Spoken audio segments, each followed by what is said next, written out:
Bonjour Marie Toussaint. Bonjour. Un enfant de 10 ans tué par balle lundi soir à Nîmes, victime collatérale dans ce qui ressemble fort à un règlement de compte dans un quartier gangréné par le trafic de drogue. Que faire pour lutter contre ce fléau ? Je veux d'abord dire que c'est une tragédie. Et je veux envoyer toutes mes pensées et mes condoléances à la famille et aux proches de cet enfant qui n'aurait jamais dû trouver la mort. Et la réalité, c'est que cet enfant, il est certes mort sous les balles des trafiquants de drogue, mais s'il est mort, c'est à cause des politiques. C'est à cause des politiques et de la guerre que nous ne menons pas contre le trafic de drogue, contre les trafiquants de drogue, pour rétablir l'égalité et la justice sociale dans les quartiers. Et donc, c'est une responsabilité des politiques, et je veux le préciser, de tous les bords politiques. Et pourtant, le gouvernement prétend prendre ce problème des trafics de drogue à bras-le-corps. Gérald Darmanin a fait du démantèlement des points de deal une priorité. Et dans l'immédiat, à court terme, il a envoyé la CRS 8 sur place, une unité spécialisée. Est-ce que ça va dans le bon sens ? Il fallait cette fermeté, cette présence policière ? Alors la fermeté, on peut justement la remettre en question. Moi, je veux dire deux choses. D'une part, du côté de la police et de la justice, on a un vrai souci.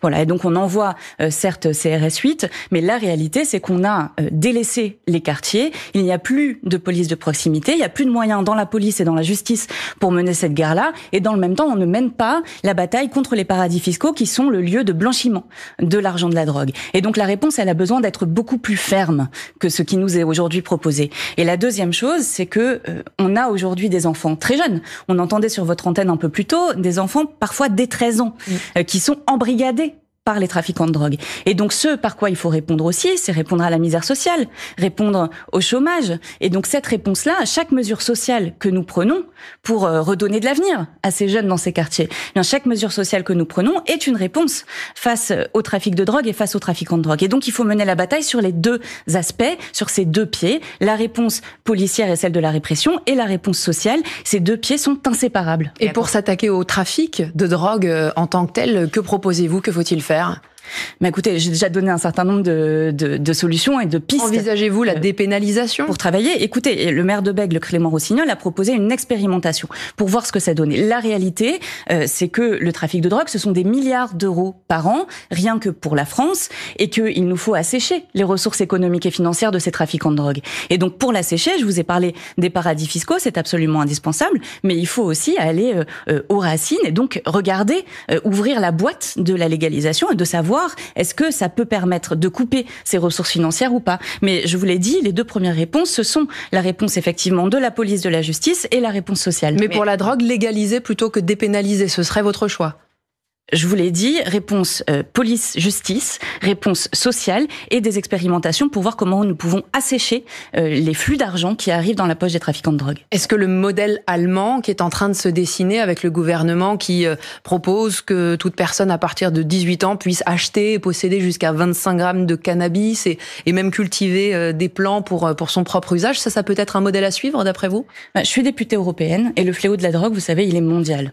Il est mondial et c'est à tous les niveaux qu'il faut se battre contre ce fléau-là. Au niveau européen, il y a des solutions qui sont imaginées. Je pense qu'on en reparlera tout à l'heure quand on parlera de la vague de la canicule et de ce que ça crée pour les populations. Il y a des solutions qui sont testées. Je pense qu'il faut les regarder avec attention, voir ce qui marche, ce qui ne marche pas. En tout cas, ce que je constate, c'est qu'en France, il y a une immobilité totale sur ce sujet-là qui n'a d'égal finalement que la façon, je parlais tout à l'heure de tous les bords politiques, que la façon dont on a depuis des décennies délaissé les quartiers populaires et qu'on les a finalement envoyés entre les mains des trafiquants de drogue. Mais légaliser le cannabis, est-ce que le risque ce serait pas que les trafiquants par exemple se rabattent sur les drogues dures ?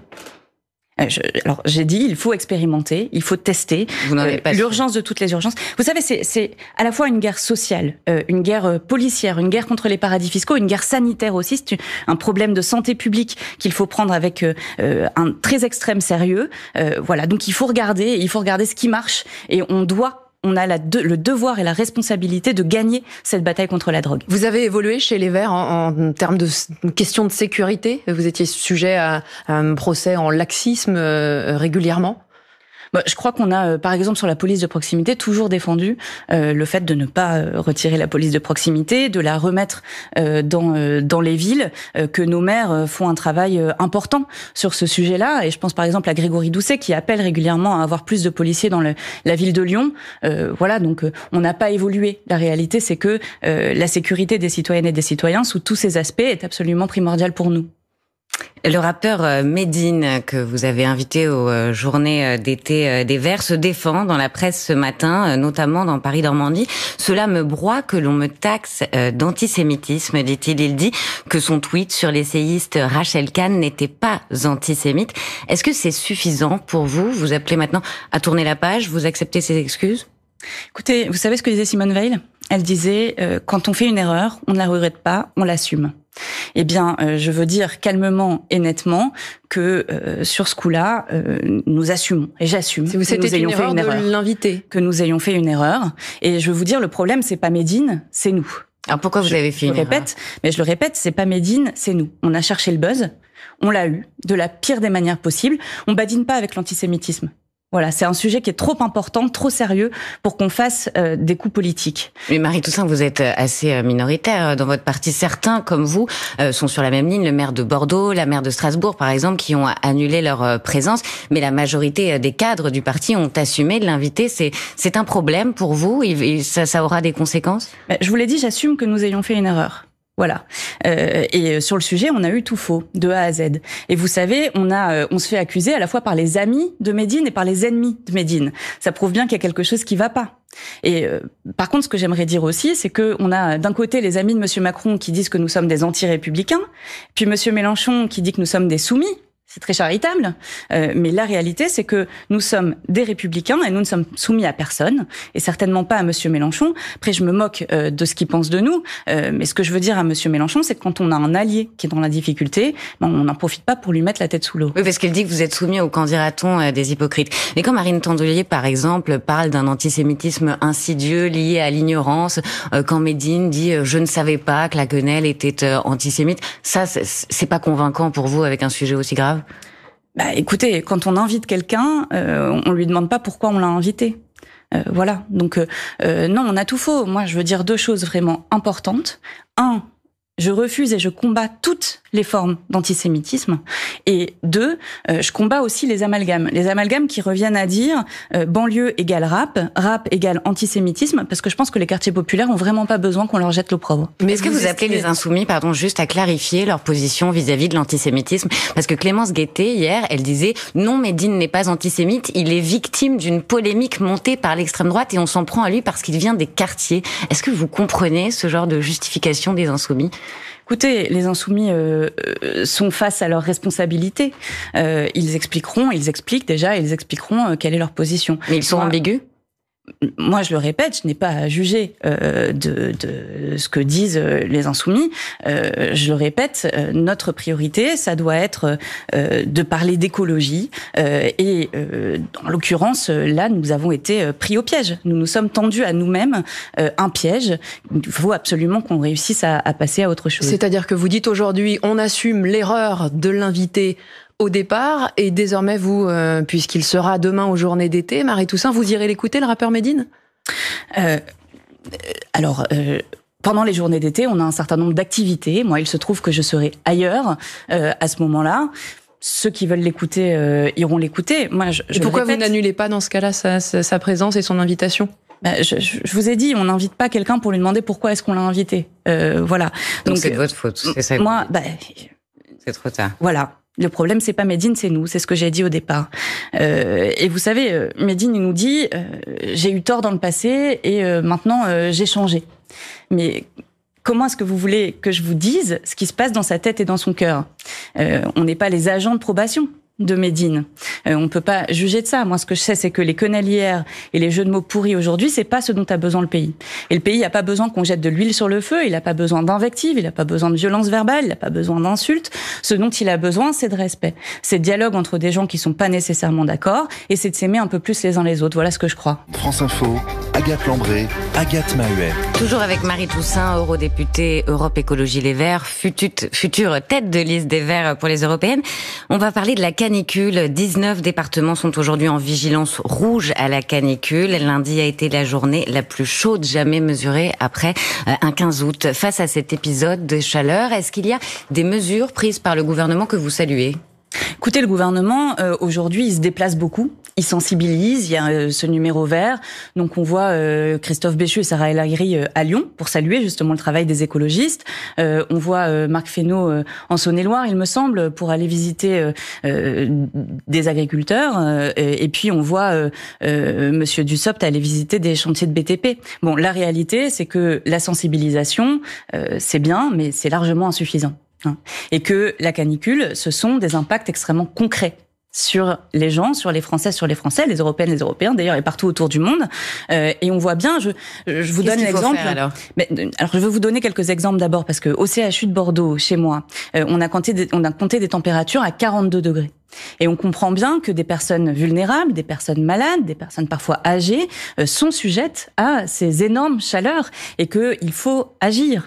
On a aussi ce qu'on appelle en hiver des passoires thermiques. Mais vous savez, en été, ce sont aussi des bouilloires thermiques. Donc on a des personnes qui vivent dans des logements dont ils n'arrivent pas à faire descendre la température. Et bien évidemment, les travailleurs, et certes, a fortiori ceux qui travaillent à l'extérieur, donc les salariés du secteur agricole ou alors les salariés du BTP, sont soumis à des chaleurs qui peuvent parfois être mortelles. Vous vouliez modifier le code du travail à ce sujet pour empêcher que certains travaillent au-delà de 33 degrés, par exemple ? Oui, et vous savez, c'est une demande des syndicats, et en particulier des syndicats européens, depuis quelques années déjà. Et malheureusement, rien n'est fait. Mais c'est une évidence. Vous savez, en Belgique, on se dit que au-delà de 22 degrés, eh bien, les travaux pénibles doivent être arrêtés. En Slovénie, il y a une limite de travail à la température de 28 degrés. Mais on dépasse régulièrement dans le sud de la France. En France, on a des incitations. Bah oui, en France, on a des incitations et puis rien. Mais vous savez, ce que vous dites, ça montre quoi ? Ça montre qu'aujourd'hui, on entre dans un nouveau régime climatique.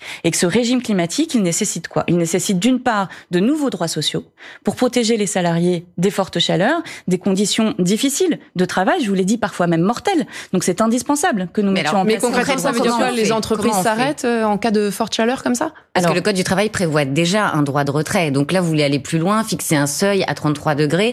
Mais pour les employeurs, ça veut dire quoi ? Ça veut dire des journées sans salariés ? Est-ce que ça concerne l'extérieur, l'intérieur ? Expliquez-nous. Alors, c'est ce que vous soulignez. On a besoin de nouveaux droits sociaux et on a besoin de nouvelles protections sociales pour les entreprises. Et vous savez, ça se décrète pas. C'est pas d'un claquement de doigts. Il faut qu'il y ait un travail entre les partenaires sociaux à ce sujet-là. C'est une évidence. On prend l'exemple de la restauration. Je vous ai parlé du secteur agricole ou du BTP. Quand on a besoin de rénover en profondeur les logements, quand on a besoin de mettre des volets, par exemple, sur ces bouilloires thermiques et que rien n'est fait aujourd'hui, quand on a besoin de repeindre les toits en blanc, quand on a besoin de rénover pour consommer moins d'énergie, on a besoin de ces travailleurs. Et donc, il faut trouver des solutions. Ces solutions, elles doivent être construite avec les partenaires sociaux. Voilà. Vous n'avez pas répondu clairement sur concrètement comment cette proposition pourrait être mise en œuvre.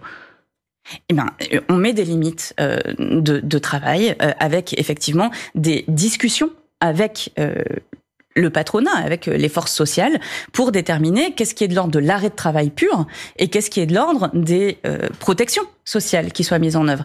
Mais je vous l'ai dit, le nouveau régime climatique dans lequel on entre, il faut bien comprendre que ce dérèglement climatique, il va continuer à s'accélérer. Que les vagues de canicule, que les vagues de chaleur qu'on connaît aujourd'hui, où on dit c'est la semaine la plus chaude, le jour la plus chaud, le mois le plus chaud, tout ça, ça va s'accroître. Tous les ans, on va entendre cette rengaine-là. Et donc, il est temps qu'on mette vraiment à plat tout notre système de protection sociale pour pouvoir s'adapter à ce nouveau régime climatique. Vous parliez tout à l'heure de la climatisation qui manque dans certains hôpitaux actuellement, qui est un peu un pansement en cette période de canicule, mais qui à terme finalement contribue aussi au réchauffement climatique. Qu'est-ce que vous prenez d'encadrer, de limiter l'usage de la climatisation ? Alors la première chose, c'est quand il fait 42 degrés dans un hôpital, on a besoin de climatiseurs. C'est une évidence. Voilà. Donc je veux le dire très clairement, il est hors de question qu'on coupe la clim pour les personnes qui sont en situation de vulnérabilité. Maintenant, une fois que j'ai dit ça, on a aussi des clims qui servent soit à des fins purement commerciales, soit à des fins d'agrément pour son intérieur, pour sa maison, qu'on peut remplacer par des ventilateurs. Les gaz qui sont issus des climatiseurs, ce sont des gaz qui sont bien plus réchauffants que le CO2. Mais donc, faut réguler la vente des climatiseurs aux particuliers ? Oui, on le fait au niveau européen d'ailleurs. On est en train train de négocier sur un texte pour sortir des gaz qui sont ceux des climatiseurs et pour trouver de nouvelles solutions.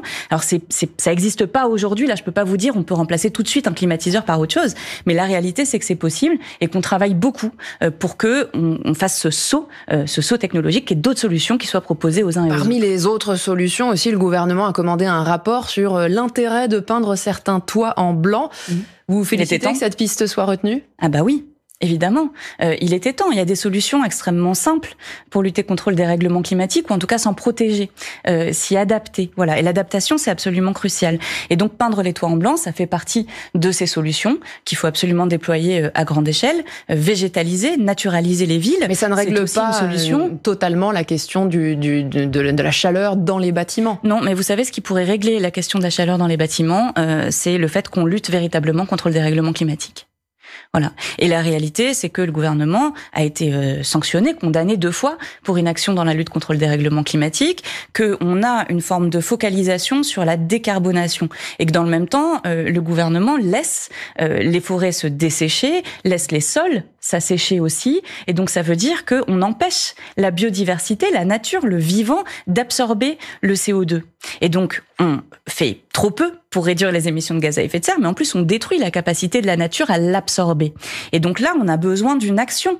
Donc moi, j'entends que Monsieur Macron, il se prétende le leader de la planète, make the planet great again, etc.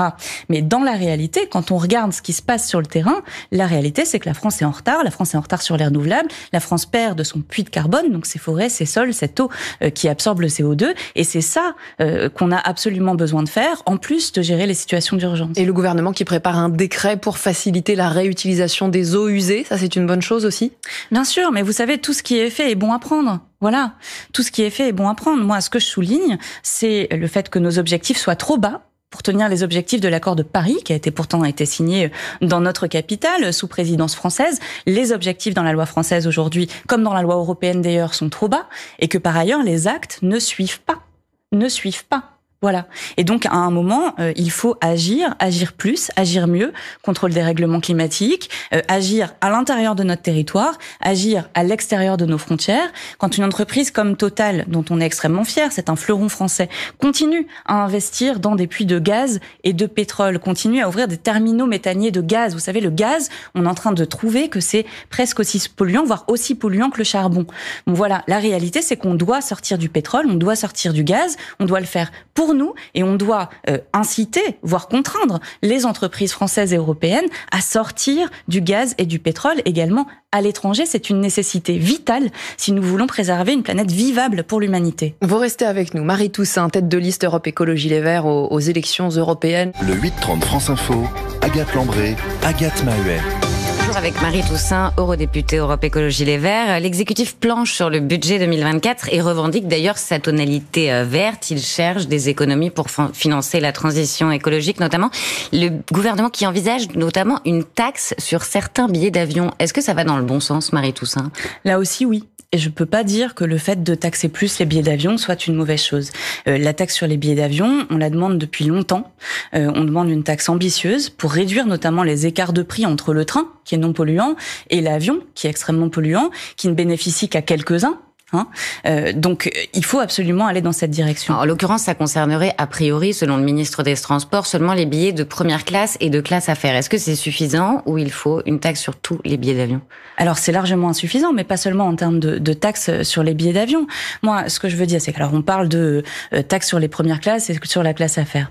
La réalité, c'est qu'aujourd'hui, on a d'un côté Bruno Le Maire qui nous dit qu'il faut réduire drastiquement les dépenses de plusieurs dizaines de milliards d'euros pour pouvoir rattraper nos objectifs sur le déficit et la dette. On a de l'autre côté Elisabeth Borne qui nous dit mais il faut trouver des sous pour lutter contre le dérèglement climatique et donc au-delà de la fiscalité, il faut qu'on investisse. Bon, les sommes sont dérisoires par rapport à ce dont on a besoin. Elisabeth Borne nous parle d'environ 6 milliards pour cette année, alors que le rapport Pisani-Ferry, commandé par le gouvernement, nous parle d'au moins 30 milliards par an nécessaires sur la décennie qui vient. Donc il y a encore énormément de travail à faire. Donc et vous moi, ce que je constate aussi la classe éco. Non, c'est pas ce que je dis. Je reviens dessus. Mais ce que je constate, c'est que aujourd'hui, les pistes qui sont mises sur la table par le gouvernement, elles contournent l'objectif de fiscaliser les plus riches et qu'on prenne du côté des entreprises et des plus grandes entreprises ou qu'on prenne du côté des individus, on se refuse à aller taxer là où est l'argent, là où est le patrimoine pour financer des dépenses qui sont pourtant des dépenses pour le bien commun de toutes et de tous. Donc il faudrait un ISF vert, c'est ça ?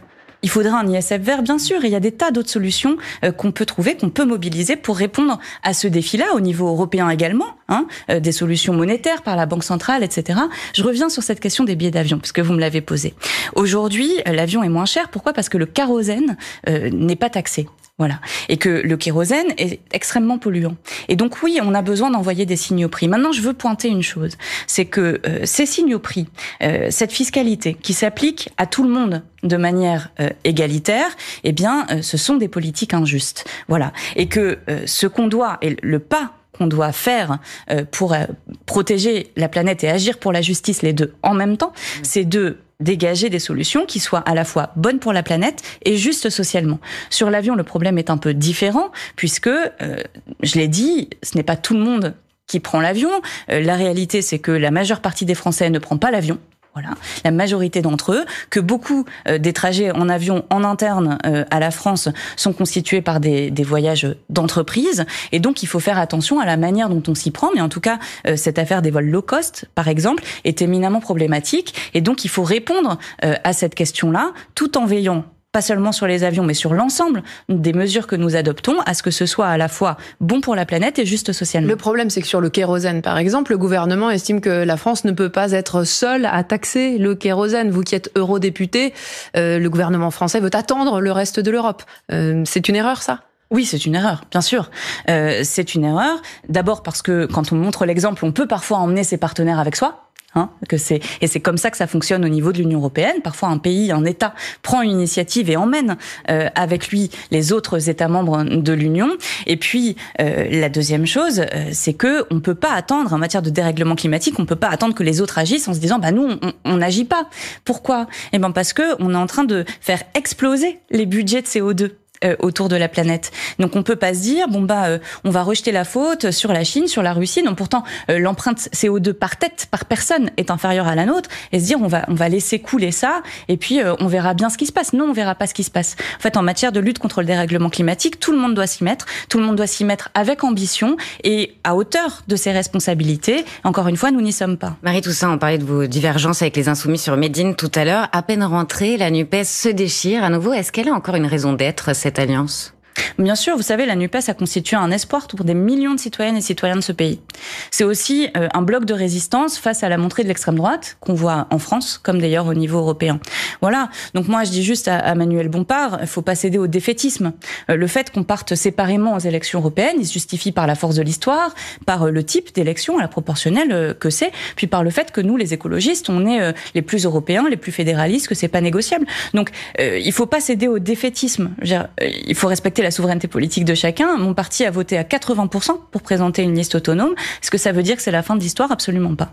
Et c'est vous donc qui avez été élu tête de liste par les militants, tête de liste écologiste pour ces européennes. Marie Toussaint, eurodéputée Europe Écologie Les Verts. Merci d'avoir accepté ce matin. Merci à vous. France Info. Très bonne journée.